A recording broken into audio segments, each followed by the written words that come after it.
see here. Let's start from the beginning. How'd you first get into music, man? Gosh. Um, well, like anybody else, you're a little kid and you're listening to music and things start to speak to you. And for me, the first records that I listened to were Motown records. My mom had, and then I had an older sister who started turning me on to things like Led Zeppelin and Bad Company and Bob Seger, big band for her. And then started listening, as a teenager, I guess. I was kind of all over the place. I mean, I was listening to I was a Rush head, like a lot of kids. My first instrument was a guitar. Started playing at 9. And then I got my first drum kit at, how old was I? I was 14. And I really broke into business as a drummer. And um, um, so in high school, I'm listening to a lot of the same bands that everybody else is listening to, except I started migrating. At one point, let's say I'm listening to Zeppelin and Sabbath and those types of bands. Then in the late 70s into the early 80s, now my palette is expanding into bands like the Cars and the Police and Devo. Now all of a sudden Depeche Mode pops up, bands like Duran Duran, all the super early like Human League. Um, a lot of the same stuff that kids my age were listening to. I was just sort of all over. I was all over the place, and then started listening to bands like, got into the mid '80s. And you're listening to like The Cure and Psychedelic Furs, and then you've got and then you have the whole MTV hairband era that's happening. So you're still listening to those bands, and then in '85. 85, 86, started getting introduced to bands that would have been more towards like what Gravity Kills was doing, Ministry, Front 242, um, Cabaret Voltaire, Nitzareb. And then, and then still listening to Depeche Mode and still listening to Sabbath and still listening to all that stuff. And then, and then all of a sudden, all these influences kind of get poured into a bowl and stirred up. And then now I'm talking to you. It'd be 30 years ago in September when the band first formed. So was Gravity Kills your first musical project? No, no, no, no, no, no.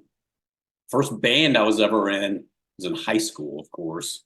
And then started playing professionally at the age of 23. I did play illegally. I played professionally my senior year of high school in Jefferson City, Missouri. I joined a band that was playing a bar every Thursday night. And I was living with my mother, and she just let me do it because I wasn't a kid that was like, I wasn't going to be drinking. I wasn't out doing that stuff really. I just wanted to play music, and not saying that I didn't act like a normal high school kid from time to time, but yeah, so I did that for a little while. That was my first like real, my sort of first bar gig. So I was actually 17 at the time, and then started playing when I got serious about playing. I was living in Dallas, and I was about 87 was really when I started migrating more the where more of my income was being created by playing music, and just sort of then through the late 80s into the early 90s was playing a lot, and then all of a sudden it kind of wasn't. And And I thought, I was getting into my mid to late 20s, and I'm thinking, man, it's probably not going to happen for me. I'd been in one other band that had been sniffed around by majors twice. Once in '87, band I was in, MCA, was kind of sniffing around. We actually had a meeting with them. It's a long story. We won't go into it, but they obviously passed. And then I was in a band in 91, 92-ish that Atco East West was sniffing around on, and obviously that didn't happen. And then I don't know if I gave up necessarily. I was still doing music, but I was starting to think, I was starting to reset my expectations on where music would take me. And because I think that's important for most people in life, is set your expectations realistically. Although you got to be a dreamer, I don't want to be too controversial here, but I just watched the last Dave Chappelle special on Netflix. I think it's called The Dreamer, and he talks about being a powerful dreamer, and maybe that's really what being a musician, that Gravity Kills was never a ubiquitous band, but a lot of people paid attention, and so I think maybe that's just the power of resilience and relentlessness, and maybe not let going of a dream necessarily.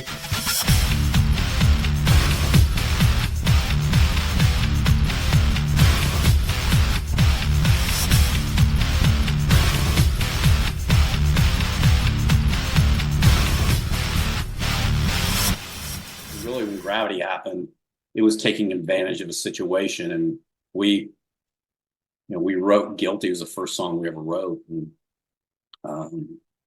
next thing we knew, a year later, we'd already been on 2 major motion picture soundtracks, on the first Mortal Kombat soundtrack, and then the movie Seven. Yeah. Within the first year of the band ever stepping foot in one room together as a band. I'd known these guys for a long time, but we had never played together in a band. But so once it happened with Gravity, it exploded. Yeah. So how'd that even come about? Like your first demo, it had Guilty. I think you had a couple other extra tracks on there. The first single we ever released was Guilty.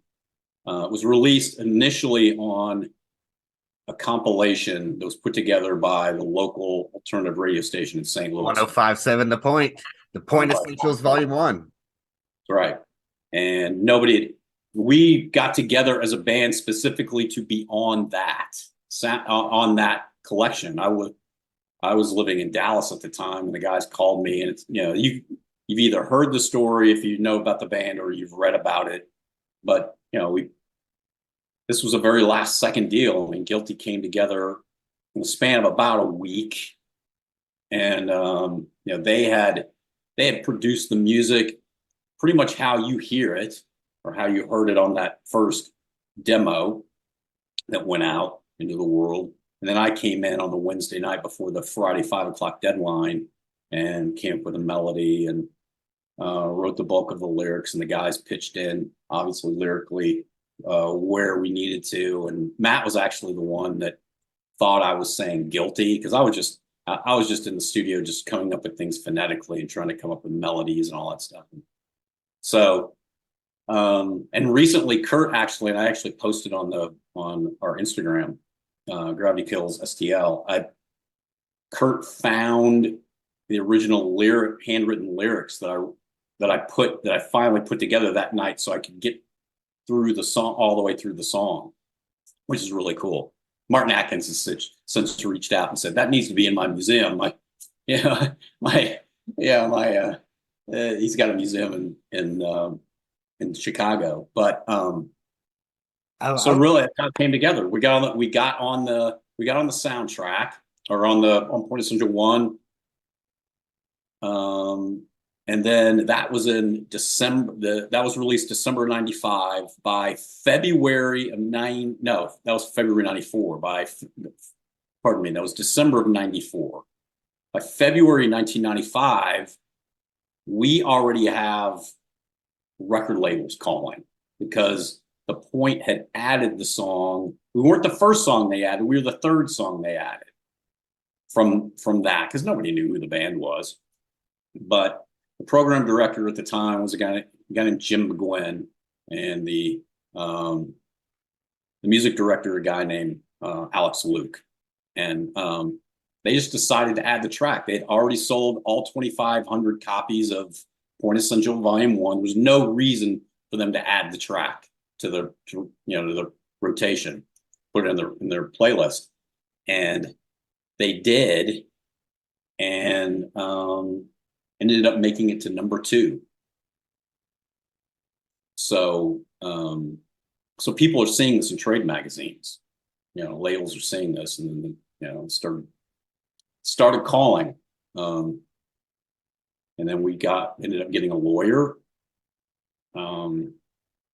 immediately, a guy in LA, who we then fired for not for a lot of reasons. He was a great lawyer. The guy I represented at the time, Lance Morissette and Seal, but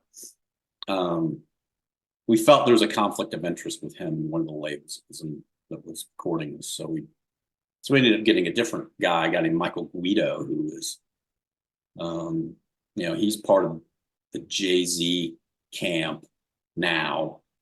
John Maneely, who's also Jay-Z's business partner, that was our accountant. So I don't know how, I don't know, 6 degrees of separation from Jay-Z. But anyway, so then we, when we released Guilty as a single, we made 500 copies. We had recorded Inside, which is on the self-titled. We also recorded Goodbye, the version that's on the Mortal Kombat soundtrack. We did those songs the weekend the Point Essential Volume 1 came out. Because at the time I was living in Dallas still, and I was flying back and forth, so we had to take advantage of any time I was in town. But so those sold out. And so now all of a sudden we've sold 500 records. Nobody knows even what we look like at this point. And by the time we finally finished the record, we still hadn't signed with TVT yet, but they were paying our way. And we went to New York City and finished the record with John Fryer, who the first record I ever heard John Fryer work on was the first Depeche Mode record, Speak and Spell. But John Fryer worked on Nine Inch Nails' Pretty Hate Machine. He worked on Stabbing Westward records. He worked on Love and Rockets records, a lot of old 4AD stuff. And so from the time we got together as a band, did Guilty, 12 months later, we had finished our first record. Still got a record label to pay for it. Still hadn't signed a record deal. We were on 2 major motion picture soundtracks and had not played a live show. That's crazy. That's crazy. Yeah, it's a crazy story.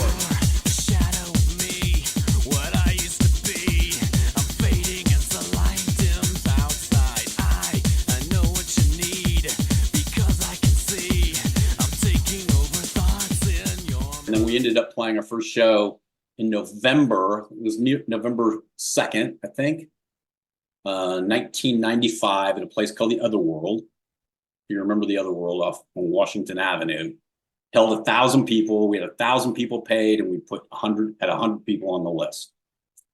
So it was a sold-out show. Nobody knew what the hell the band looked like, and we had 3 opening bands, and I stood out in the audience and watched the opening bands, and nobody even paid attention to me at all. Because nobody knew what we looked like. And people had only heard 2 songs. I think maybe we had gone on,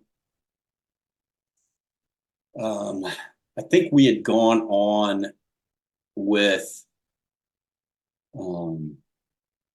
we'd gone on the local show, I think, at one point, and and the point had played enough one time when we went on the local show there.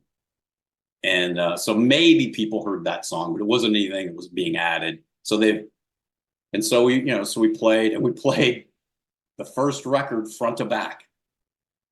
So we opened with, if you heard the first record, there's the forward, and then we go right into Guilty. And so we opened with Guilty. It wasn't like we were going to sit around and, wait. It's like, fuck you, here you go. Here's what you came to see. Here's what you came to hear.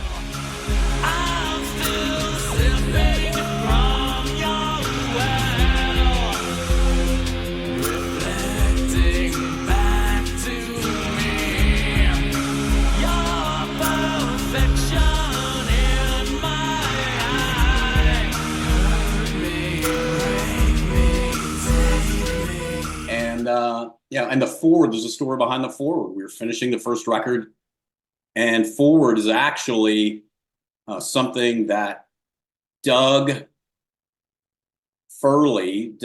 scored with John Fryer to be the opening credit sequence for Seven. And there's a long story behind that, but they ended up using a remix of Closer by Trent, by Nine Inch Nails. And so we got Guilty into the movie sort of on how do I want to put it? It was like a consolation prize, I guess. And they're like, hey, thanks for doing this, because they spent a weekend doing it, and we made a song out of it that's actually a song called Hold, which is the last song, self-titled. But which is great that you like. I find it so classic that it opens and closes with the same song. Like I that fucking grabbed me right from the first time I heard the album. I was like, when I got to the end of the album, I was like, that's the first track, and I fucking loved it. I loved it. And we really, and it's you're not 18, so you'll understand this. I mean, we made the record to be listened to from front to back. And it's not just necessarily about, oh, you got to have 10 great songs or whatever it is. It's the songs tempo-wise need to create a journey. Intensity-wise, you have to create a journey. And back then, you had, because you're going to release on cassette, vinyl was dead in the 90s. So, you weren't thinking about the record being on vinyl, but you had to create, because a lot of people were buying cassettes. So the record was sequenced.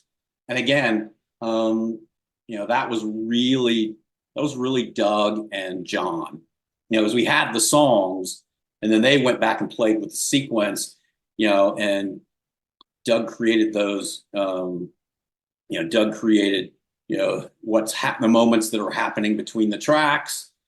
And, I remember when we listened to it front to back for the first time before they took it to be mastered, John and Doug went to the mastering session, and we listened to it. And it's especially, the coolest moment for me in the record is coming out of Enough, which is the first song on side 2, going into Inside. Because you can hear the intro for Inside coming in at the very end of Enough. And even now, when if you go to Spotify, or you go to Tidal or Apple Music or wherever people listen to music that's not physical, or not a download, that they, nobody's ever gotten it right as far as the songs being broken out properly. And so it's because the record label, the first 2 records are still owned by essentially Sony, which is, TBT went belly up in 2007. And it was on my birthday. It's why I remember my birthday in 2007. And so, yes, so the Orchard is who they're the administrators of those 2 records in our catalog, as far as the physical side of it. or the actual songs, not the publishing. But so nobody's ever gotten it right, and which leads me to the vinyl release. We actually have all the songs completely broken out, and when we bothered the Orchard I had been bothering them for about 2 years. And then finally some guys paid attention with the help of some ex-TVT record label people that we're still really good friends with, some radio guys, and got their attention, but they couldn't locate the masters. Huh. The only files they had were the mastered for compact disc files, which sonically suck. Because back then all you did with vinyl was, all you did mastering wise, you just wanted your record to be loud back in the 90s. And again, you weren't worrying about, because of the format, because of compact disc, you weren't even worrying about, people downloading it at that point. So, and even compressing these files more by the time Napster crops up and you're getting these, low res, horrible files of your music floating around, but, or LimeWire or whatever you were using back then to rip music off. But not saying you in particular, I'm saying whoever happens to see this. And we all use those services. So if you say you didn't, you're lying. Yeah, bear share. But anyway, audio. So Doug had those files. Doug had the final mixes that we finished at Battery Studios in New York, pre-mastered. And then it was about an 18-month, 2-year journey for Doug, because these files were trapped in the actual computer system that we used to make the record. Huh. So he owns a production facility in St. Louis called Shock City, and so he had interns working on it. He had anybody in the building he had working on it, trying to find cables, building cables, retrofitting hardware, all kinds of stuff. And they finally pulled it off. And it took about 2 years. He had to recreate the transitions, because the computer systems, when he was inputting it from, it was forgot which old Mac model, but it was the OS was 8.6. So as he was trying to bring these things into 2022 at this point, the computer systems were locking up. There's something happening with the transfer of the zeros and ones. It was shutting things down, and so he had to recreate all those transitions. So Y2K was a real thing. It just only fucked with your yeah, fucked with us. Yeah. I'm hoping I'm not boring, but that was kind of the whole story behind the vinyl. And we wouldn't have released the vinyl had it not, if we would have had to release, if we had the choice between not releasing the vinyl or only releasing it with the mastered for compact disc files, we would have said no. Let's not do it. Because if you listen to vinyl, anybody's got to put a needle on a record that's that loud, the needle's just going to fly off the record. I mean, it's just, I think the record, like, you could hear things on, you can hear things on the vinyl that you can't hear if you're streaming it on Spotify or Tidal or Apple Music, that you can't hear on the CD. And you certainly never be able to hear on the radio. Because radio you take compression, a whole next level with the radio. And I couldn't tell you honestly, I don't think the files on the streaming services are lossless files. I think those are I think those are also, I've also gone through some algorithmic compression, whatever. Yeah, they're probably 320K the MP3s. Yeah, so that's, I mean, that's sort of catching you up, with the story of the band, and then the story of, getting the vinyl done. And um, and it was important to us. We wanted the vinyl out really just as they pressed a limited number of copies. I don't know if they'll probably press a black vinyl version at some point. Um,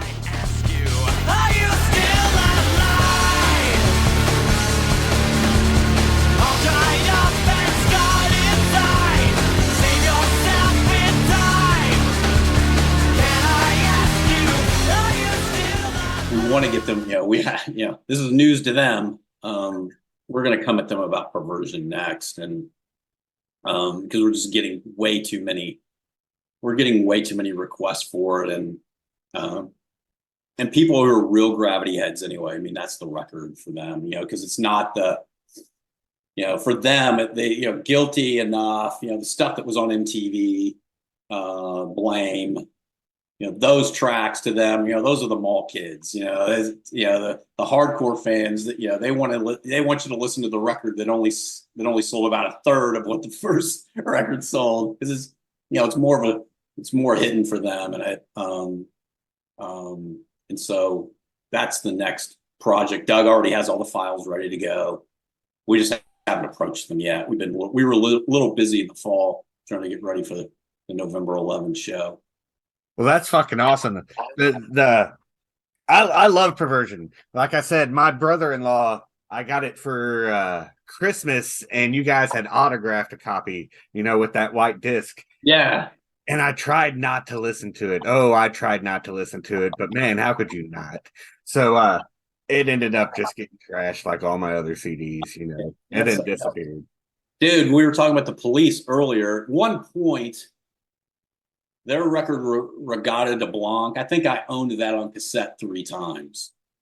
Especially cassettes. I don't know if you ever owned cassettes. Oh yeah. But if you left them in the car, if they got heat, you would knock the cassette out of phase. And it would phase in and out, yes. Right. And so eventually, right, my first at the time. So yeah, I mean, I had to buy that. There were multiple cassette tapes that multiple albums I bought, more than one. And then bought it again on CD. I'll have you know that my first copy of Gravity Kills self-titled was on cassette until I wore that down and had to go buy the CD. Man, I have a copy of that somewhere. I know I've got, because I saw it recently, I've got an 18-year-old daughter who I've had to pull out all the old, she doesn't listen to the music, but she wants to wear all the old T-shirts. It's like you see a 14-year-old kid walking out of Hot Topic with a Nirvana Nevermind shirt on. They've never listened to the record or whatever, or it's just fashion. But she wears pig face T-shirts and Joan Jett T-shirts, and yeah. So and has never heard a new High and Low. How could you? Yeah, but no, I don't know. That's it's cool that you own that stuff. I mean, one time, it was really cool to walk into a record store and see that stuff. And when you're touring the world, even in Europe, we were on, first record was on Virgin worldwide. TVT only was just a domestic independent, and then we would license the record with TVT. We would license the record to Canada, or to, say, like, the first record was on A&M in Canada, A&M Records, and then it was on Virgin worldwide, and then the Perversion was TVT domestically, still A&M, I believe, in Canada, and it was Sony worldwide. And then the last record was BMG, and what was a record called, it was a label, it was Sanctuary was the label, and it was the guys, they were the management company, they had managed Iron Maiden and had a record company, and they distributed through BMG, and we were on that label.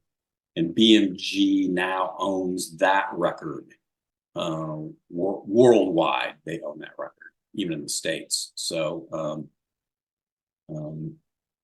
it's kind of sucks having multiple people to have to dick with, but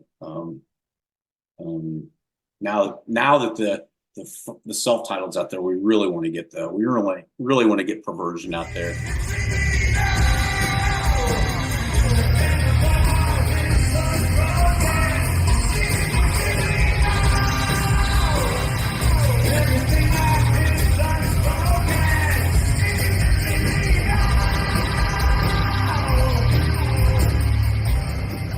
So that's where we've been. And, we did the show in November, and that was fucking amazing and overwhelming. And I mean, that was an incredible day. It was just a super cool day. And my wife and my kids had never seen me perform ever. And my 18-year-old hadn't, and, I got a 12-year-old stepson he didn't even know I was in a band probably till maybe 2 years ago. Huh. Never even brought it up. So first time he ever saw me play any instrument, like I'm sitting here at my little workstation right here, and I always had this out there, see this stuff. But first time he ever saw me play anything, we were in the dining room. My wife and my stepson live in St. Louis, and I'm here getting my daughter through high school in Oklahoma City. But so the Missouri part of the family was here. I pulled out a bass for some reason. It was the first time he'd ever seen me play anything. So it was a real cool day for them, and they shadowed me the whole day, and went through the sound check and the meet and greet, and got to be I took them on stage before before sound check and the meet and greet, and so it was really cool. And seeing friends, and a couple of guys from TVT Records was there. One of the guys that is on Tommy Madden from The Point was there. One of the guys that is on Keishi, that works for Indigo Management. They manage like Shinedown and Seven Dust, and they manage some pretty big acts. And he was there. A guy named Mike Peer, who lives in St. Louis now. He used to be a radio guy. He was at a station in Austin, Texas, KNNC. It's the first station outside of St. Louis to play Gravity Kills record. And he later became the music director at K-Rock New York, and then ended up getting out of the business. He had been at the Edge station in Dallas as well. He was there with his son, and so it was really cool. I got to see, and then fans that have been around since the first show, and new fans, and there were people from out of the country that made the show, and people from as far away in the States as San Diego and Jacksonville, Florida, and so it was really, really, really cool. And we did, the production was bigger than anything we'd ever done on this, with a show that scale. When we had done, we had closed 2 Point Fest. We closed in 96 and 98, closed those shows. And so we got to dictate our lighting production. And those shows were huge. And the 98 show, I actually drove a car on the stage. So we did, so we had to, that bill, the last three bands of the day were Foo Fighters, Green Day, and Gravity Kills. Huh. Yeah, so we had to bring the A game, obviously, but yeah, the production was off the charts, and we had the same guy, the same production team essentially that does the El Monstero stuff.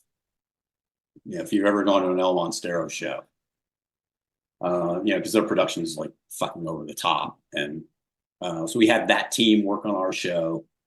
And then everybody rehearsed I rehearsed vocally for about 4 months for that show. I hadn't sang every day since forever, and so I had to it's not just about singing, it's being able to sing with a little dirt in your voice. And so, so you have to build up to that. It's not just to grab a microphone and walk out and sing, because you'll run out of voice after about 3 or 4 songs. So I had to work up to that again, and the guys rehearsed individually, and then we all started rehearsing about a week and a half before the show, in a warehouse in Fenton, where the production company was, and we had them already working on the lighting design. All that stuff was already happening around us as we were rehearsing, and then we moved into the pageant the Wednesday before the show. Because the guy who runs the pageant's the guy that ran Mississippi Nights. We've had we didn't play Mississippi Nights very often, by the way. I think we played there a total of like 4 times or something. But we played the main stage at Hollywood Amphitheater, Riverport, more than we played Mississippi Nights, which is super funny, right? And so anyway, so we moved in on the Wednesday, and they started. We really had the show. We did a full production rehearsal on Friday, and then the show was Saturday. And now all of a sudden we're talking about doing more shows, and we've already had offers come in for some shows, and we're just talking it all over. I've had coffee with. I'm up there a lot because my wife's up there, and so Kurt and I we have coffee. He's got a business in Maplewood, and so we show up in Maplewood and walk to the coffee place. We're in Manchester and hang out for a couple hours, and we talk about guitar tones and keyboard sounds and live drums and synthetic drums and what Gravity Kills might sound like now if we were to do something that didn't sound like something we'd done already 25 or 30 years ago. So that's where we're at now. You wanted too much from all of me. I wanted too much from all of you. I wanted too much from everything I need. And for you, take it all away. Spending time right now. I started what could be the first new Gravity Kills song. I'm not saying we're going to release anything, but I just started working on that 2 weeks ago. And then I'm also in the middle of creating a drum and keyboard template. All the keyboard sounds I think I might use, all the drum sounds I think I might use. And then we'll get together with Doug, and Doug will sort through all that stuff and expand on it. And because he's the guy that will make it sound all fucked up, and then that's we'll see. We'll just see. We don't we're not making any promises. But that just the potential is mind blowing. Like it is to us too. And look, even if it does sound similar to something you've done 25 years ago, you shouldn't change your sound too much. We love that sound, Yeah, I know. I just we I think there's some tracks that we've done that held up pretty well through the years, and I think there's some that don't. And I think that's probably every band, right? So and I think we wanted to accentuate the parts of us as a band that we were good at, and try to get rid of the things we weren't good at, if that makes any sense. So, we want to pay attention, obviously, to sort of this, and maybe a new twist on where our heads were at in the industrial thing, but we're all really influenced by post-punk as well. Synth pop as well. In fact, my favorite song that we did live through rehearsals and doing the show in November was never. Of all the songs, right? You think, oh yeah, I want to hear 2,500 people at the pageant singing Guilty or whatever it was, right? But I had the most fun, that song, and it was about 3/4 of the way through the set. And, that was like the highlight for me, because I felt like as a band, it just felt like we were like this punk rock band, and then we weren't relying on a bunch of technology to get us through the song. And if you go back and you listen to YouTube or other, maybe there's some video on Facebook of, there's some flying around Instagram, and who knows, maybe there's some on TikTok, but Gravity Kills is yet to be there. But we sounded, the way we were mixed, we sounded like a 3-piece band or 4-piece if I was playing guitar with some other stuff. We didn't sound like a bunch of stuff with some guys that happened to be playing along with it. And that was really important to us for the show too. I think that's, if we do anything musically, that's where we want to be. We want it to sound like it's human beings in a room, making mistakes at times or not being perfect. All the things that, have you ever watched the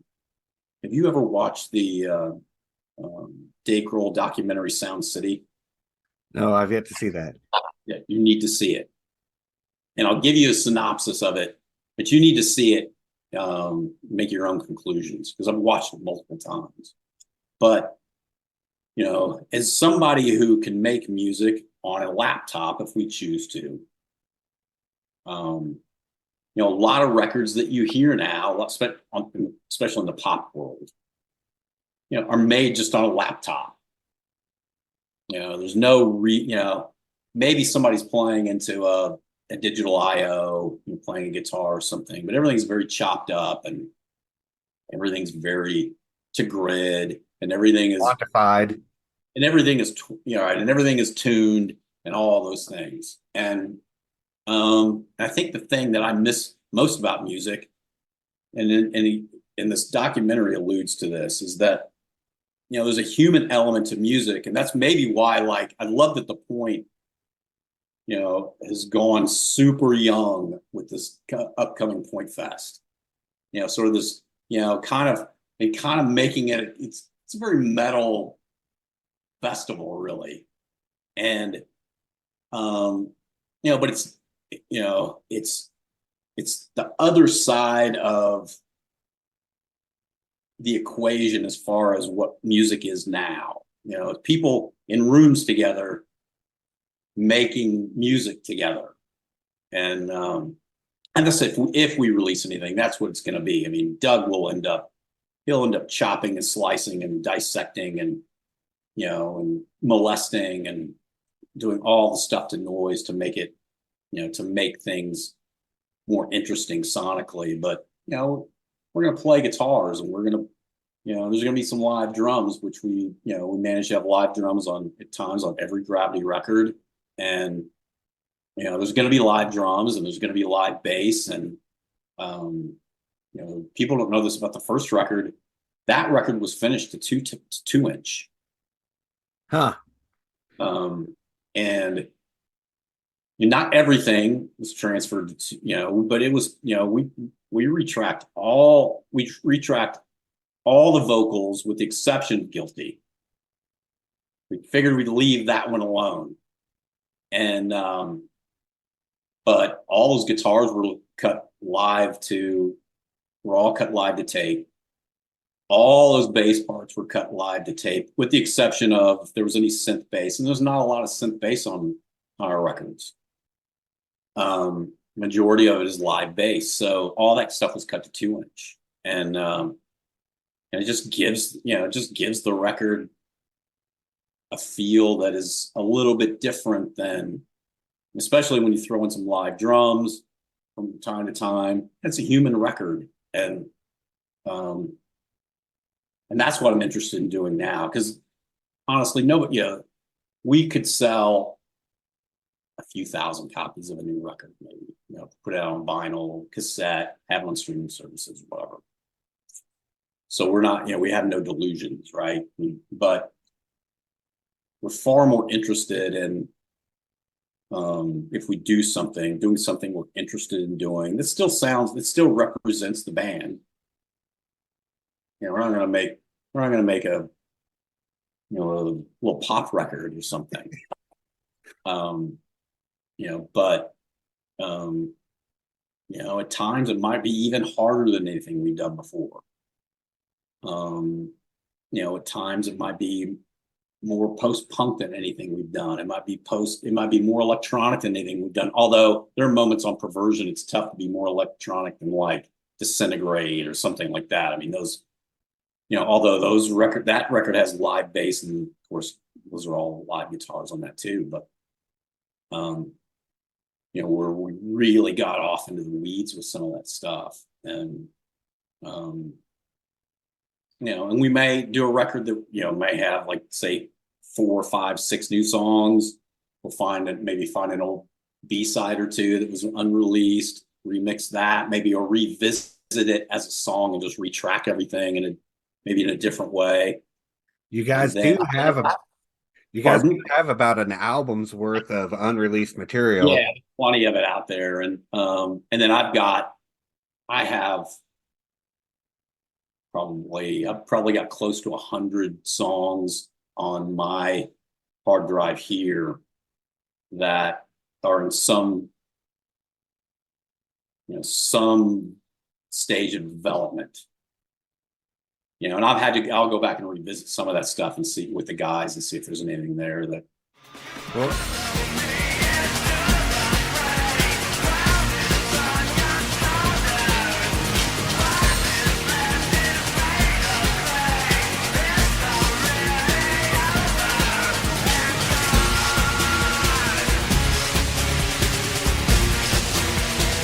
Well, like I was saying, when before Superstar was released, there was the demo got released up online, and 6 of those songs didn't make the Superstar, and some of those were fucking golden. Like I forget the title of them. Hollow. Yeah, you'll think of it after we're done, but yeah, there's some stuff in there that was really cool, and we actually worked with some cool guys on, we had a Guns N' Roses connection on the last record for some reason. And we wrote a song that we didn't release with a guy named Gary Sunshine, who also worked on the Chinese Democracy record.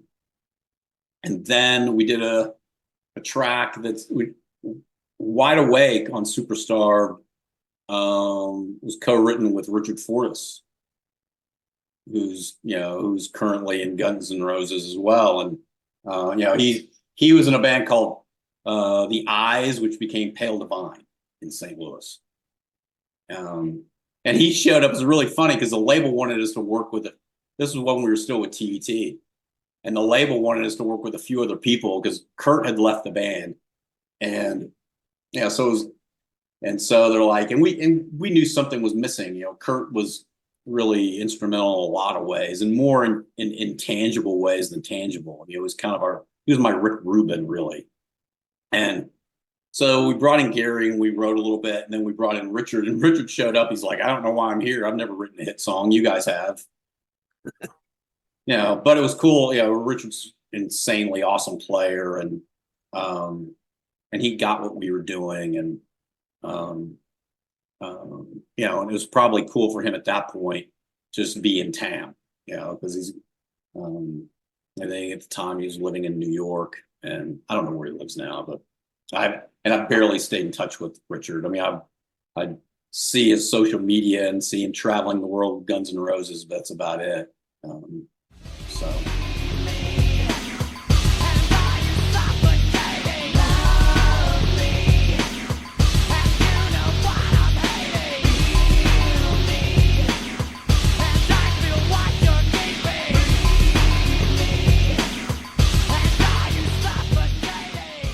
But I don't know, man. I mean, we'll just see what happens. and then it'll happen, or it will or it won't. I think there'll be other shows that'll pop up. We're going to be very deliberate with that.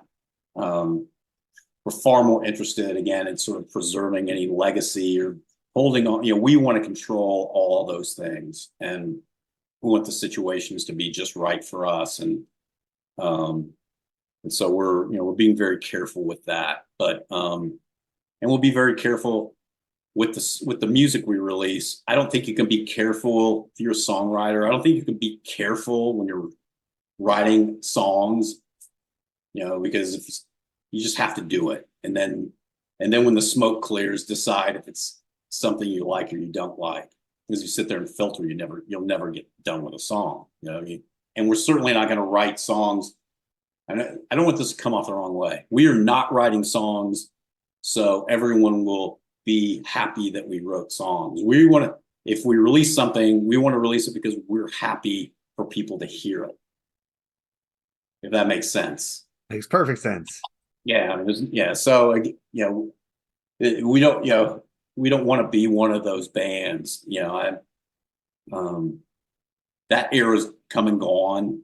We were a part of something that was very special and at the time, and it was a really cool time in music. And not saying now isn't, but we benefited from a music scene in St. Louis that was insane. St. Louis supports local bands like no other place, period. And so we were a product of that. We were also a product of, every label, when we're getting courted by record labels, I mean, people think that, oh yeah, put it this way, there are detractors out there that would say Gravity Kills wrote a record at the time that they knew would be popular. We were just writing something that'd be popular. It's like, aside from Trent Reznor, what industrial band was ever on MTV prior to maybe maybe 120 Minutes? Stabbing Westward showed up a little before us. Machines of Loving Grace. Every once in a while, Al Jurgensen would pop up. Yeah, right. There were bands that were on MTV, but not in heavy rotation. I mean, we made it into heavy rotation with 3 videos on MTV, and every label told us the same thing. He said, you won't be on the radio, you won't be on MTV, you'll be touring in a van. And then I'm thinking, well, why did you just fly me first class from Dallas to St. Louis to have a meeting with you if we're not going to be all these things? They're obviously trying to beat us down. At the time, we didn't even have management yet. So they're trying to beat us down so that if they make an offer, we'll just take some shit offer. And I mean, I knew what they were doing, but that's what we were being told. And so there was we just did stuff that we liked collectively, and somehow it all came together.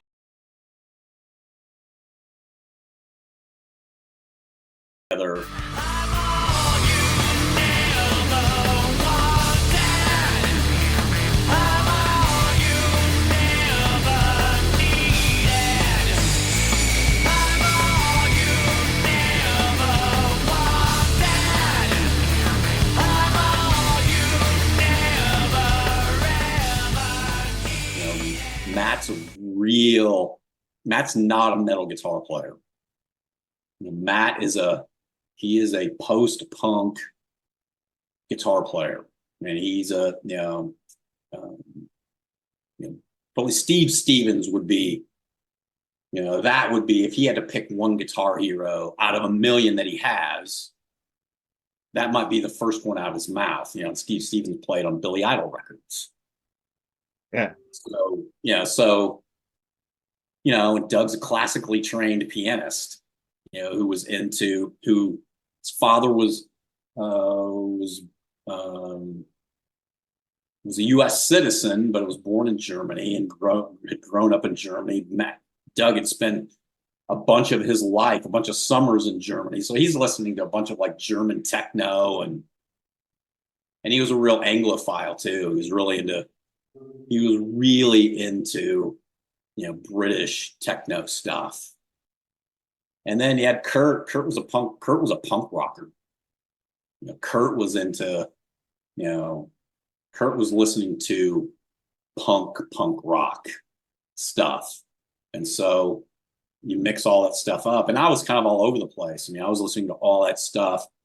But vocally, I was listening to, everything from, at the time, Gravity Kills Around, listening to everything as far as new records, and listening to everything from, same stuff. I'm listening to Alice in Chains to Depeche Mode to, Soundgarden and Stone Temple Pilots and, whatever, right? Anthrax. So, yeah, you throw all that stuff together, and then that's what we got. I mean, times I'm not going to tell you the song, but I remember ripping off a Madonna melody on one of the songs on the self-titled. And I'm gonna be listening for that. Yeah, and the guys didn't get it either at the time, but you'd have to go. You won't be able to find it. It's a different key. The context is so different. But those were the things that were in, same shit. You can't escape all that stuff. It's easier now, obviously, because we're not all listening. I'm looking at all the stuff that you've got up on the wall. It's so impossible now for everybody to be on the same page musically. But when that's what makes it wonderful.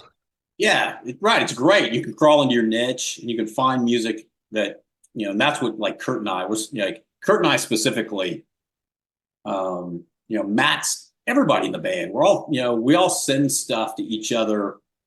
Hey, listen to this band, listen to that band, and it's all stuff that, that if I were 25 years old, I'd be listening to, trying to find stuff that turns you on sonically. It's not necessarily, and we're not throwing stuff around.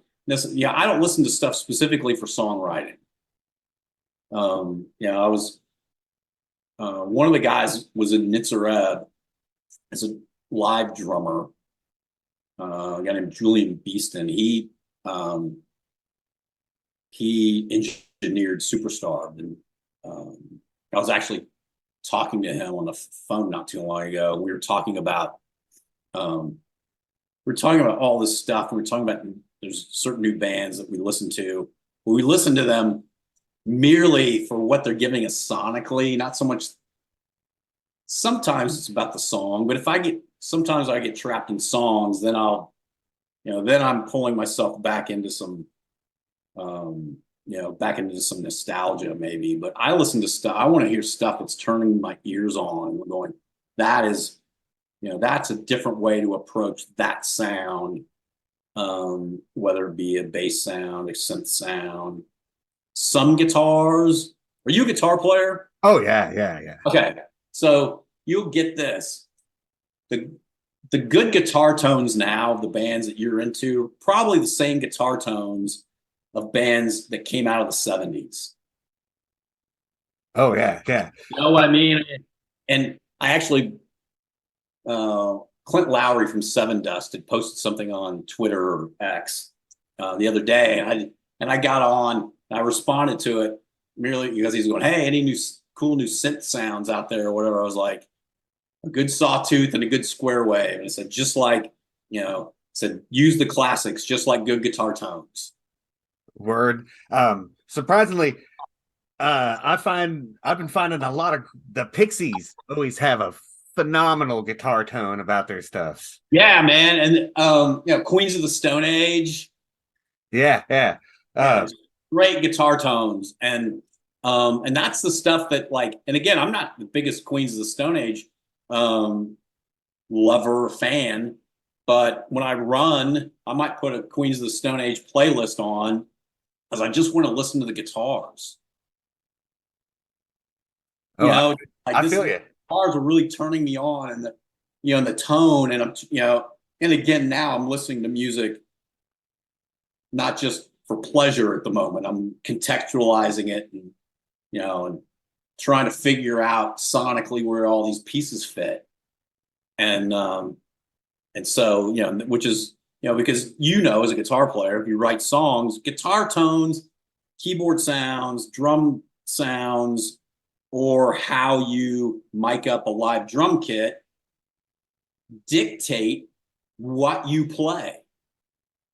Yeah, every guitar I pick up, I play something different on because it feels and sounds completely different. Right. You pick up a 7-string that's tuned down to A.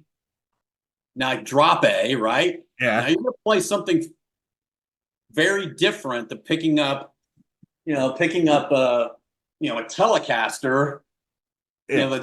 that's tuned to standard, that's tuned to E, and that maybe you're just running through like an AC30 and a fuzz pedal, and it's just dirty and nasty. Yeah, the blues are going to come out. It just And well, with the fuzz pedal, I mean, I want it to be nasty, and I want to bend notes that make it slightly out of tune, and I want all that. You want stuff. that dissonance. Yeah, but that's what people. I don't know the people who don't like. If I pick up I've got a baritone guitar back in the closet right now that Ivan has built for me. Was built to be tuned to D drop C, and if I pick that guitar up and it is a heavy fucking guitar, I am going to jump on this thing, and it's because it just makes you play that. So that guitar will stay.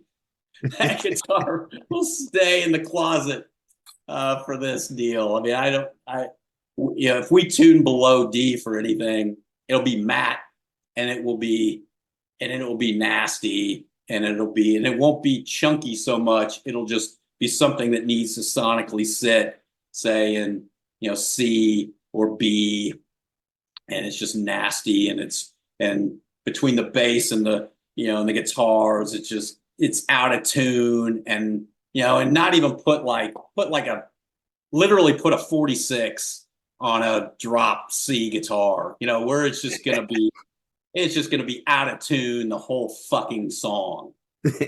But fun to play. Right. Yeah, I mean, we sit here and we talk about this stuff, but it's I mean, Kurt and I were bouncing text the other day, man, and we were talking about people can imagine that band guys talk about these things. I'm like, man, I'm getting ready to order a bunch of strings. It's like, you got to stay 46s, man. And we were joking because I was using 52s by the last record. That's what's on this guy right here. Yeah. And for those of you who don't know, we're talking about the gauge of the string. And the bigger the number, the bigger the string. And the more tension upon it. Pardon? And the more tension upon it, right? To hit that same note with a thicker string, it's going to be harder to play. Right. So when you're especially playing a baritone guitar, or you've got a 7-string that you're tuning to B, or you're dropping to A, you have to use a heavier gauge string. But so anyway, so we talk about all that stuff, and that's and again, those things are going to dictate where it dictates what you play when you pick up a guitar, and so everybody is the same. Keyboard sounds, way a drum sound is, sticking distortion on anything dictates what happens, and that's what inspires you vocally. So so it's all of those things, and maybe we're being a little bit too.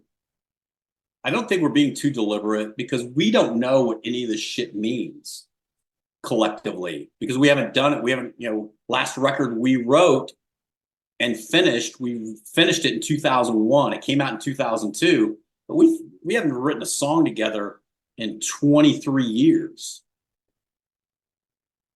And it's one thing to write a song, it's another thing to make it sound like something. And so we have to think about all that stuff, because we don't want to, I think, and that's why I'm spending time kind of coming up with a palette. Because something else that didn't exist back we owned a studio in Soulard back in the old days, and we could sit in there for hours and hours and hours and hours, and we had a ton of outboard gear, and we had keyboards for the first record. We bought a whole nother stack of them for the second record, and we bought a whole nother stack of modules for the third record, because we were constantly looking for sounds that that were that would inspire you. But the thing is, it's not like me getting into. I use Logic. Some people use Pro Tools, some people use Ableton, some people use Performer still. I mean, there's loads of them out there, right? So, and I have some Arturia stuff that I use keyboard wise, but primarily I just use the proprietary plugins that come in Logic when it comes to keyboards. Even at that, I've got an endless supply of keyboard sounds that are impossible. At times, it's impossible to commit to something because it's like, oh, well, I can, you're still searching for whatever. And I find that if I create a template, it's like I go through songs and I go, man, that bass sounds really cool. Doesn't have to be a cool song. I just like the bass sound. The bass sound speaking to me. Get into Logic, audition stuff. Ooh, that's close. Tweak it a little bit, save it, leave it in a track in the template. And I just make notes, and I make notes. Kurt sent me, oh my God, Kurt sent me 40 songs to listen to yesterday. And it wasn't like we're listening. We're not asking to listen to songs. It has nothing to do with listening to songs. We're listening for noise. For creative inspiration. Right. Yeah, something. I mean, I don't know what other things you play except the guitar. I don't know, maybe you play more than, like a lot of guys these days. If you got a home studio, I spent graduate school at University of North Texas, so I got around. Yeah. I got this frog. There you go. You got the frog. And now so you can depends on what mic you use for the frog. It depends on, now I can double the frog. I can stick a little slap on it. Now I can bit crush the frog if I want to, or I could bit crush the send. I can stick it. I can have the track. Now I can send that to a separate track that I can pan one way or another. I got the frog going left and right, and now I got a reverb on the frog with a bit, and I'm distorted the frog, but that's only sitting on my right side. And that, the delay of the frogs on my left. Delay on the left, right. And you could do all it right. You could go right. You could spend, and because you have your studio at home and you got your laptop or whatever you're using, you could just spend hours fucking the frog. Yeah. And speaking of sonic inspiration, have you heard the band Sleepy Time Gorilla Museum? I have not. Okay, so they just recently got back together. They were a band between 2001 and 2011, and they wrote this industrial music, but with all natural instruments. They don't have any synthesizers or anything like that. But they create this fucking atmosphere with all these homemade instruments that they made themselves, right?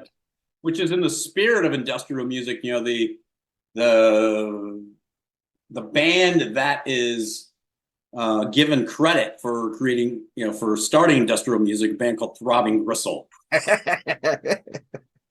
We got to work with Peter Christopherson. He directed the video for Blame that was on the Escape from LA soundtrack.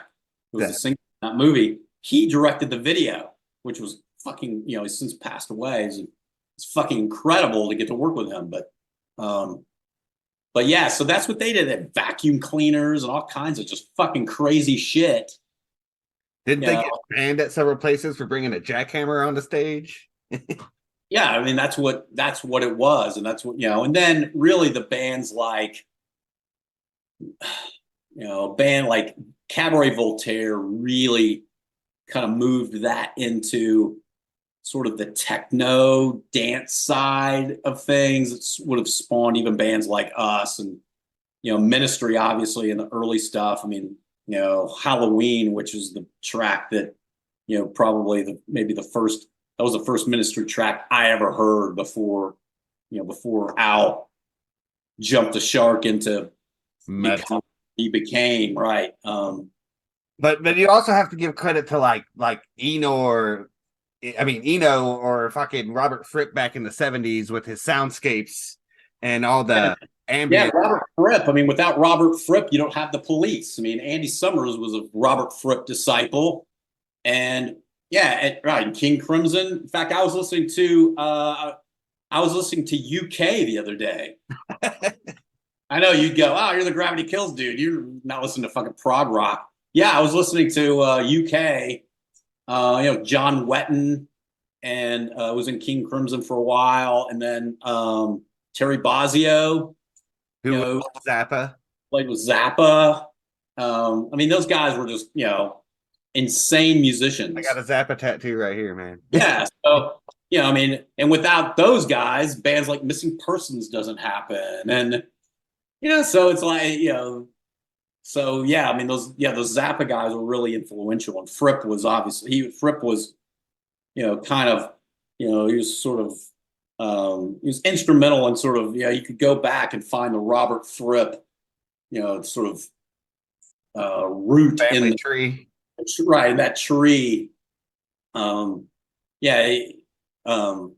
mean Andy Summers is sort of the same thing. Summers got into using.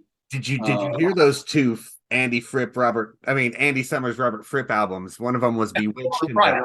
Right. Fripp played he's most famous for people who haven't heard King Crimson. If you've listened to David Bowie, he played the crazy guitar solo in Fashion. It was Robert Fripp. Just this obtuse, crazy guitar part that he did for that song. It's really the hook of the song. And so yeah, without those guys, when Neil Peart passed away, I posted on social media that Gravity Kills doesn't happen without Neil Peart. I mean, it's just like that was one of the people like Kurt, because Kurt was Kurt and I were both drummers in Jefferson City when we were kids, and and Neil Peart was a hero, and that's one of the things that inspired me to play. Andy Summers, guitar wise, guys like, trying to think of other guys. There's tons of guys that inspired me guitar wise. Andy Taylor from Duran Duran, who didn't know was a rock guy until much later, but was a great rock guitar player, and Fripp, where you hear Andy Summers, there's a song by the Police called Driven to Tears, and there's a guitar solo in that track that is a Robert Fripp guitar solo, and then that inspired me maybe in the first new wave band that I was in the early 80s. That kind of guitar style, and not so much blues scales anymore. Yeah. Then like in high school, I wasn't a King Crimson fan, but I was listening to Zappa and I was listening to UK. Word. Yeah. And the Talking Heads were a major stepping point with they picked up Adrian Belew, and that guy's guitar playing. I've never heard anybody play guitar like Adrian Belew. Yeah, Belew on the Bowie Sound and Vision tour was the guitar player. Yep. Who Bowie went and it was Frank Zappa discovered Adrian Belew, and then David Bowie showed up in Italy on their tour and was like, "Hey, why don't you come with me?" And that's why Frank Zappa hates David Bowie. Because he totally stole Adrian Belew away from him while he was on tour. And David Bowie's a huge influence to everybody. I mean, I don't think as a musician, whether you consciously know it or not, the Beatles have influenced you. Black Sabbath, if you're a rock musician, has influenced you. If you were ever a live frontman for a band, Roger Daltrey influenced you. David Bowie obviously was an influence on everyone, whether you knew it or not. And I'm afraid of Americans. I'm afraid of the world. I'm afraid I can't help it. I'm afraid I can't. I'm afraid of Americans. I'm afraid of the world. I'm afraid I can't help it. I'm afraid I can't. I'm afraid of Americans. Speaking of David Bowie, Star 13, the only track that I can manage to find from Star 13 is that cover. You did a cover of I'm Afraid of I'm America. Afraid of Americans off of Earthlings. And I'm still friends with the guy named Brad Mitchell. That we were going to do a project together. We did that song primarily just to see if we could work together. It wasn't like, we never put it out really as a release, we just wanted to see if we could work together. And then he ran into some personal issues that he's since overcome, where he had to leave, go away for a while. It wasn't jail. He wasn't jail. So he's a great guy, and he's tackled some real issues in his life, and was super insanely talented guy. He was in a band that you've never heard of that was signed. I think they were signed to Republic Records, a band called Molly's Yes. They were out of Tulsa. This guy was a North Texas guitar player, but he was a multi-instrumentalist, engineer, producer guy.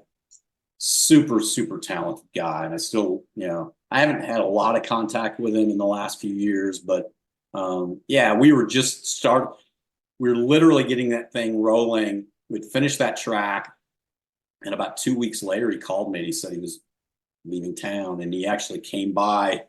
I did a track that's never been released. I did a track with John Fryer and one of the guys from Love and Rockets. Oh gosh, I don't even remember what year it was. It was maybe 2010. And I used a microphone that Brad, when he was going to the airport, and he came by and he said, I want you to use this microphone on something. And that was the only thing I ever used the microphone on. But and it was not released. We did a track to attempt to be to get on a I think a Discovery television show. We were trying to be like the sort of the intro track to that show. And so at the time, John Fryer was living in Stockholm at the time, and I was in Oklahoma, and David Haskins was in Los Angeles, and we were just sending files back and forth. John would listen to something overnight, and I'd wake up in the morning to an email from him going, hey, can you recut this? Or, hey, try this phrase differently or something. And I would do it, and then I would send it off to them. And we worked on it for about a week. I've got the track, but of course I didn't write it. I don't own the recording. So I've never put it out in the world to anyone. Because I want to maintain my friendship with John, and I don't know David. I've never met David. But I say that first Point Fest I can't say we headlined it, but we closed the show. The only meet and greet I went to that day, I don't know if you'd ever been to a Point Fest back in the old days, but they'd have contest winners that would get to go meet and greet with the bands. And so I went to the Love and Rockets meet and greet. And I met the guys, and I got Daniel Ash. I could pull out still have that Point Fest. I still have that laminate. Still have that. And it's got Daniel Ash's autograph on it. And I was like, and my conversation went like this, and we'll sort of end our deal. He was like, I was like, man, it's such an honor to meet you, because he was in Bauhaus, and Love and Rockets was a big band for me, and Bauhaus is in in the stuff I listen to, Bauhaus is Legendary. a seminal band in that genre. And I was like, man, it's such an honor to meet you. And he's like, what do you mean? You're headlining the show? It's like, dude, you're in Bauhaus. Shut up, dude. So, So when you right after the band first started, you guys started touring, and I found a tour archive of a list of not all your shows, because the one I know the one you're probably talking about, but yeah, go ahead. Yeah, there was a lot of, you played with a lot of bands, right? You big tour with Pigface, that's fucking awesome. The day before I saw you guys at Halloween, apparently you played with Tool in California. Los Angeles, yeah. Yeah, that's crazy. Yeah, 2 days before we played K-Rock Halloween show. It was us and Tool. And I actually painted myself orange for that show too. But here's the I don't know. We didn't have a bathroom in our dressing room. And so Tool wouldn't so we had a bathroom, but not a shower. And Tool wouldn't let me use their shower. But my tour manager ended up, we didn't break in, we just talked, because Tool's on stage and we weren't going to steal anything. And my tour manager talked security at this venue into letting us in so I could shower, so I didn't have to spend the rest of the night at the venue orange as a pumpkin, right, with green hair. And that whole thing, we felt like we had to do something because we were opening for Tool. So so I went to West Hollywood that day with my manager to find a green thong. So we were in a part of town that there were a lot of thongs in that part of town, if you know what I mean. And and so finding theatrical paint and all that stuff was easy out there too. So I just wore the green thong in my boots and painted myself orange and did my hair green. And we did that show twice. And the St. Louis show as well. And yeah, dude, we played with everybody from Iggy Pop to No Doubt, who's doing a reunion at Coachella, I think, this year, to maybe the most interesting show we play. I mean, we opened for Megadeth. We played with Anthrax. We played with Danzig. Dude, we played a show in Danzig. This was December of '96. It was the original House of Blues. It's a trivia question for people if they can, real quick, in their head, come up with where the original House of Blues was. And most people can't. But the original House of Blues was in Cambridge, Massachusetts. And it was a house. Literally a house.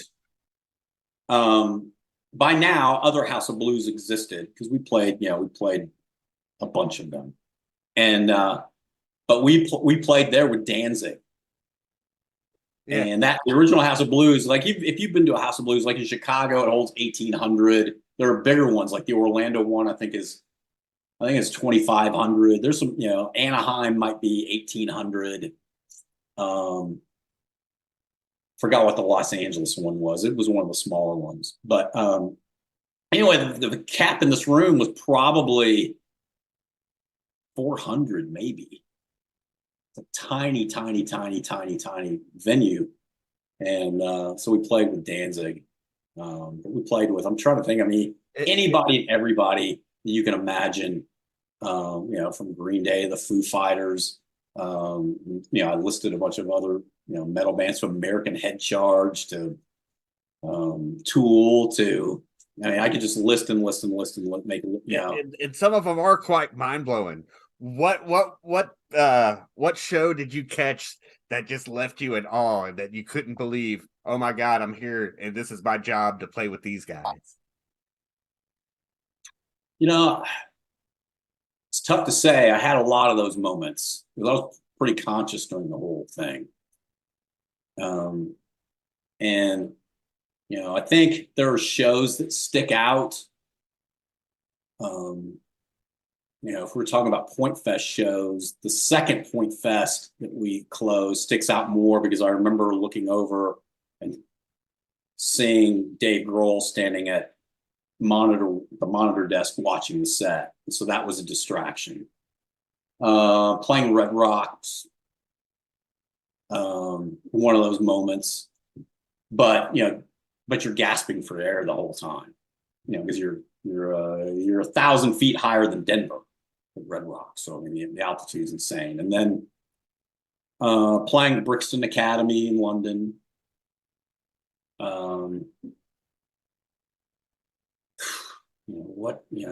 Really this is a show that sticks out. The day that we got the Sex Pistols reunion tour, we were going on our first real headlining tour at this point. Maybe we're getting into May of 1996. And we literally found out that day that we were going to be out with the Sex Pistols. And it was a paid tour, by the way. All these bands that talk about they opened for Kiss back in 96 and that reunion tour, they were all buy-ons. All those bands had to buy on. Their labels bought them on. Kiss was getting paid by bands to be on those shows. We got paid every night.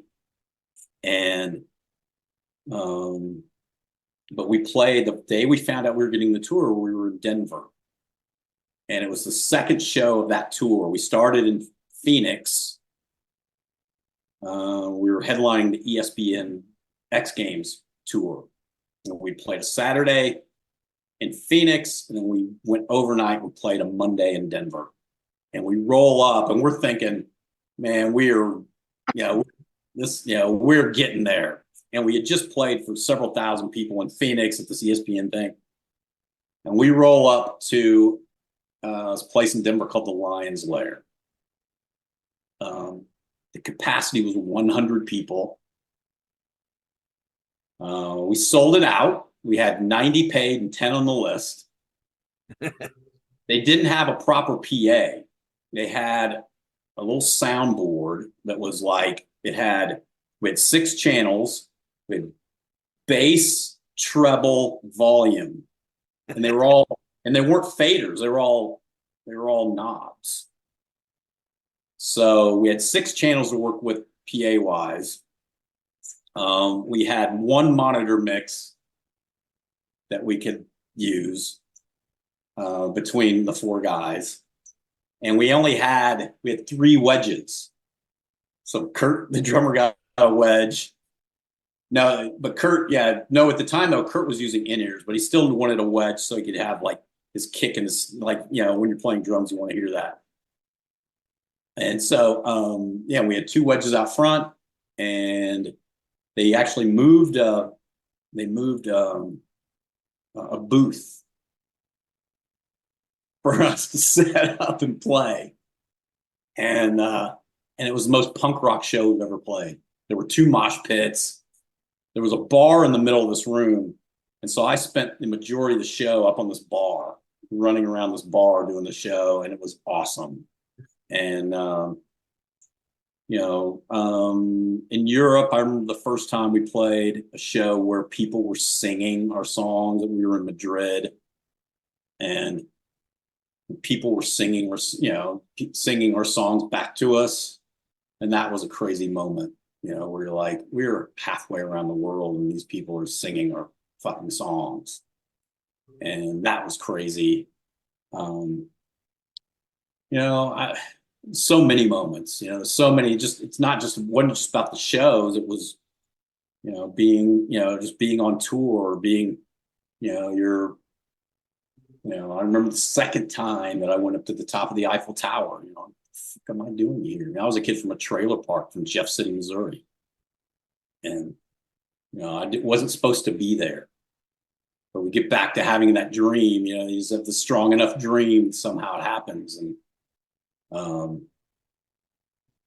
playing the first Point Fest was kind of a blur. Playing a hometown show in front of 20,000 people. I didn't enjoy it. You know, I don't look back on that show, and I don't look back on either of the Point Fest shows that we played. Anytime we played, and we played 5 times on that stage, and I don't know that I enjoyed any of those shows. You know, it's just hard to connect to 20,000 people, but or personally connect. You know, the coolest shows were always like, you know, the Continental and Buffalo, New York. And again, I go back to these little punk rock rooms, man, that were just, you know, they were dirty and they smelled like cigarettes and stale beer. And Yeah. you know, When I saw you guys at the American Theater, it seemed like way too small of a place for the amount of people that was crammed up in there. and back then, I think they used to oversell shows too. I mean, or I think maybe the fire marshals gave people a little more latitude with that stuff. Because that show was oversold. That happened at First Avenue in Minneapolis. For a while, we had the attendance record there because they oversold the show. Happened at the Blue Note in Columbia. We had the attendance record there. It was a small room. You think you're playing a theater, you get in there, that's a small room. I think the caps are like 1,200 or something. But that was a hometown show for us. So every cousin, high school friend, aunt, whoever, you know, they were at those shows. And so, yeah, I mean, it's a good question. You know, I remember a lot of those shows, and I remember the Tool show, and, you know, in LA. And, you know, I remember, you know, if you mention a show, I can probably tell you what the venue looked like. I could probably tell you if I was having a good day or not. You know, what was happening to me personally, maybe if something was shitty that day or whatever. I was pretty conscious through the whole thing, and old enough at that point to realize that, you know, this wasn't going to last forever, and I should pay attention, really savor every moment that I could. And I got to meet some really insane people. I met, you know, the craziest, this is a St. Louis thing. You know, if you ever listen to KC95 when you were a kid, but I was out front of the Peninsula Hotel in Beverly Hills. I wasn't staying there. My manager was staying there. And so I was going over there to meet her. We were going to go have lunch, talk about some shit. And I was standing out front, and Sammy Hagar walked out, of all people. And I said, "Mr. Hagar," Sammy or whatever. And I felt like a dumbass, and he was really nice to me. And, you know, and other stupid shit I said. I met Lars from Metallica. We were both in the same bar in New York City. We were staying at the hotel this bar was at. I don't think they were staying there, but it was a bar that rock guys hung out at. Like I met Tom Morello there one night, and hung out with those guys for a while. But our bus had pulled up, and it's Manhattan, so the bus can't sit there for very long. You know, the bus driver doesn't want to sit on a street in midtown Manhattan, waiting for some drunk, you know, band guys to get on the bus. So the bus pulls up. We see, you know, our tour manager comes in, "Hey guys, I got to go." And we were sitting there talking to Lars. The last thing I said to him was like, "Man, it was really good meeting you, and good luck to you guys." Yeah, they need the look. They need the look. Yeah. Metallica certainly helped push them over. That one statement, you know, gave Lars the hope. Yeah, especially at that point in their career. Be the biggest metal band in the world. And I as it was coming out of my mouth, I realized what a dumbass fucking. But, you know, he was a super nice guy, super sweet guy, and, you know, all those guys were for the most part. I don't know that we met anybody that were dicks. You know, the Weezer guys were kind of a little standoffish, but maybe they were having a bad day. You don't ever know. Worst band actually we ever met was DC Talk. You know, the Christian band. Those guys were assholes. Go figure. Oh my god, total assholes. Well, I mean, their Lord will forgive them for that, so it's okay. Yeah, and again, maybe maybe they were having a bad day. I don't know. You catch somebody on one day. You were talking about Denver. The staff of the Ogden Theater thought I was the biggest asshole. They thought, I mean, if you were to ask anybody, oh, Gravity Kills, oh yeah, that singer's an asshole. No, I would. It was maybe the second time we played there. I don't think it was the first time. The second time, I had something personal going on that day. Because generally, I'd come to the venue, I'd talk to people, I'd thank people, I would do all that stuff. And I remember the day I had something very personal going on. It wasn't going well. And so I was so I wasn't very cordial to people that day. And, so those people thought I was a dick. And I was on that day. So. Get out! Poetry and power! Ice and fire! Poetry and power! Poetry and power! Ice and fire! Poetry and power! Okay, I want to touch base on something.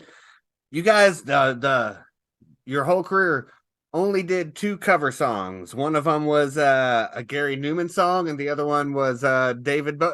Not David Bowie, that was Star 13. And the other one was Depeche Mode. We actually did 3. What was the third one? We did a song called Being Boiled we actually played at that American Theater show by, why did I just go blank? I got to look real quick because I just went blank on the band. Shit, I can't believe I forgot that. Human League. Yeah, you just brought them up earlier. Yeah, Human League. But but we never released that. So we only released, we did the Gary Newman cover. That's on the Gary Newman tribute record. That was released in '97. We did that at Chicago Tracks in Chicago. In January in Chicago, it was cold as fuck. And that's what I mainly remember about those sessions. And then, and then the Depeche Mode thing. Originally, I did that just to get my head clear. We were working on Superstarved, and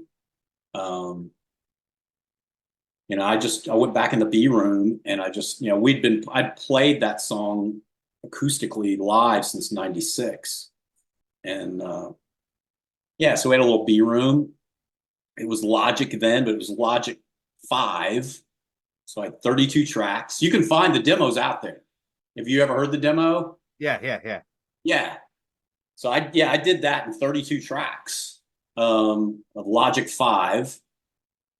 And then of course we redid it with Martin. Martin made it a little bit different, obviously, but I really like the demo version of that song. But those are the 2 covers.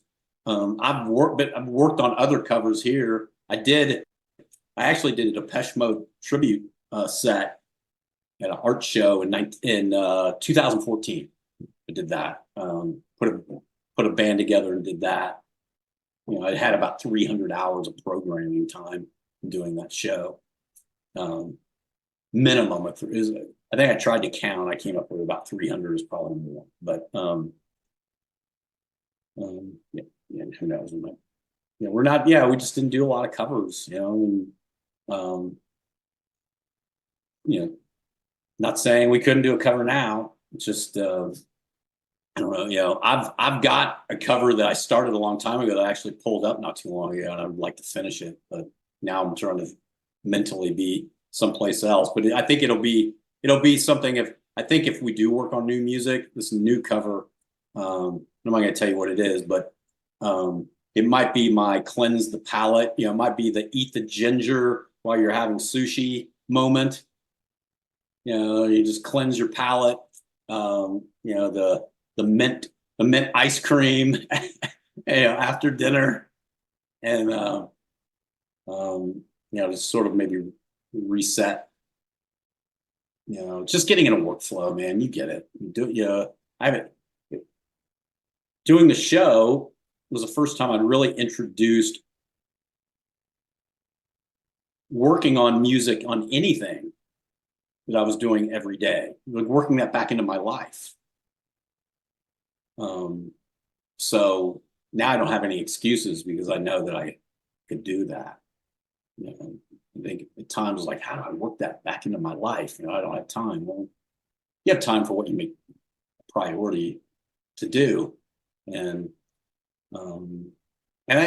Kurt's the guy I think really pushing the most, which is ironic because Kurt, for the longest time, I think he would tell you, I'm not telling you anything out of school here, he would tell you that he was not really in a place in his life that he really wanted to even do music or even really play shows.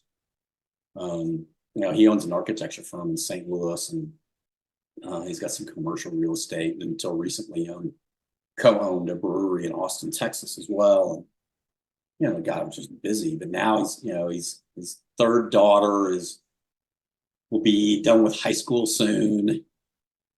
And, you know, and he just wants his, you know, we get a little older, you're looking for something to sort of reignite. And some people are just fine, I guess, maybe to just sit on the couch and bitch about Taylor Swift being shown in a football game or something. I don't know. You know, but none of the guys are, I think playing the show it sort of ignited something with us. And, you know, one, we've realized we could still do it. You know, that was the main thing, man. You don't want to go out there and it wasn't just about representing ourselves now, it was representing what we did then. And I didn't want to vocally walk away. I didn't want to do something that people would that people would walk away from that show going, man, boy, he just sounds like shit now. Yeah, he doesn't have it anymore vocally. And kind of like that Motley Crue show down in Brazil that has made the rounds on the internet. Oh my God, some of that stuff's hilarious, right? Where they're making up the words and it's in the you don't want to be that. And look, I would have loved to have had. That's another. You talk about a moment. We played a show with Motley Crue. They actually asked us to tour with them in '97. They reunited. You know, they had gone through a different lineup. They'd had Vince Neil had left. They had a different singer or two maybe, and then they got back together for a record called Generation Swine. And they had that Motley Brew at the same time, which was their first show back together was at a festival in Tampa, Florida in 1997. And we were the band that went on right before them that night. And they had a late night band, which some festivals do, which was Typo Negative. Yeah, cool, right? Yeah. And so Helmet was on that bill. I'm trying to think of some other bands that were on earlier in the day, but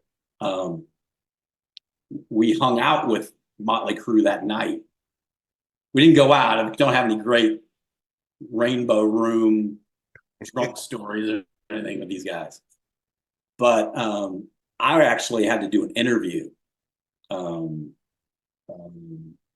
with a Metal Edge magazine.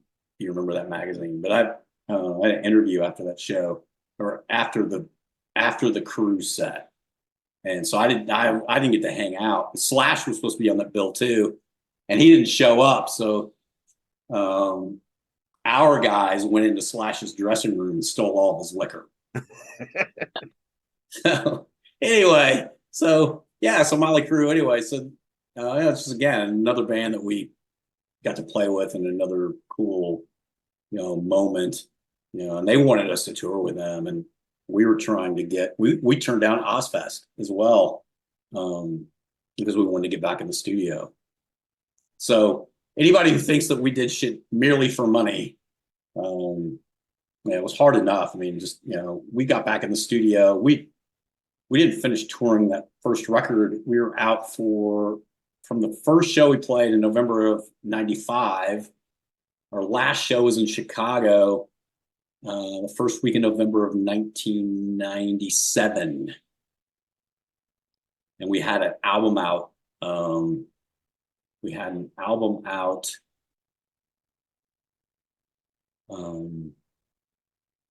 8 months later. and Persian was like you said, was a fucking great album. Yeah, I mean, so if we'd have gone out and done Ozfest in '98, then all that would have been pushed back. Oh no, that would have been horrible. We would have had to stay sharp. We're not going to go out on Ozfest, and we could have tried, and we didn't know when the record was going to be done. That was the problem, and because in hindsight, we could have, because we finished the record actually in March, and we could have done the tour, but we'd already turned it down because we didn't know how long we were going to be in the studio, and so. Yeah, so we made that mistake. We turned down $500,000 from Anheuser-Busch for a public service announcement back in those days because it wasn't cool. Beck had just turned down $1 million from Microsoft, and it was all over. It was all over the news and it was all that stuff. And then Anheuser-Busch came with $500,000 to use guilty in a public service ad. And we turned it down because and now in hindsight, like, nobody would have given a shit now. I mean, in fact, people now, if you did it, people would go, "Oh, good for them." They're out there making a living. Back then, you had to worry about your credibility. Yeah. So you turned down fucking $500,000. It's a lot of money. So, yeah. Well, man. Turned down the Motley Crue tour. Turned down some big shit.